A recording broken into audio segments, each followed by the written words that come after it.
জাতীয় সঙ্গীতের সুরে লাল সবুজের পতাকা উত্তোলনের মধ্য দিয়ে শুরু হয় মুক্তিযোদ্ধাদের সম্বর্ধনা অনুষ্ঠান।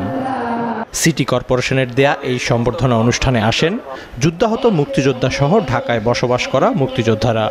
কিন্তু তাদের কারো কারো আক্ষেপ, ৭১-এ কাঁধে কাঁধ মিলিয়ে শত্রুদের পরাজিত করলেও এখন বিভেদের রাজনীতি দেশকে পিছিয়ে দিচ্ছে। দুর্ভাগ্য, আমাদের লোভের কারণে আমরা বিভিন্নভাবে বিভক্ত হয়ে গেছি। সন্তান মুক্ত সমাজ গঠন হোক, সবাই কাঁধে কাঁধ মিলে দেশ করুক।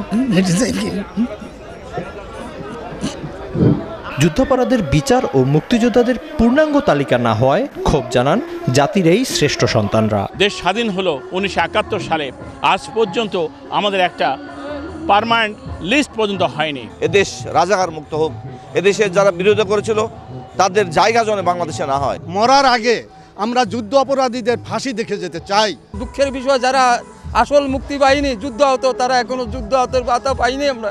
যারা ফোর্স মুক্তিযোদ্ধা তারা যেন আস্তে আস্তে মাথা ঘোমটা দিয়ে চলে যায়। ক্র্যাক প্লাটুনের বীর মুক্তিযোদ্ধা, দুর্যোগ ব্যবস্থাপনা ও ত্রাণমন্ত্রী মুক্তিযোদ্ধাদের প্রাপ্য সম্মান দেওয়ার দাবি জানান। সম্মান নিয়ে বেঁচে থাকতে চাই আমরা, কারো ভিক্ষা চাই না। আমরা যুদ্ধদের করছি, কিছু চাইছি আমরা কারো হাত পাতি, আমরা ন্যায্য হিস্সা চাই, সম্মান চাই। পাশাপাশি সপ্তাহে অন্তত একটি দিন মুক্তিযোদ্ধাদের অভিযোগগুলো শুনে করণীয় ব্যবস্থা নিতে সিটি কর্পোরেশনের কর্মকর্তাদের প্রতি আহ্বানও জানান তিনি। ঢাকার মুক্তিযোদ্ধারা আপনাদের সঙ্গে এসে খোলামেলা কথা বলবো। Mizan Ahmed, SA TV, Dhaka. আমি আমার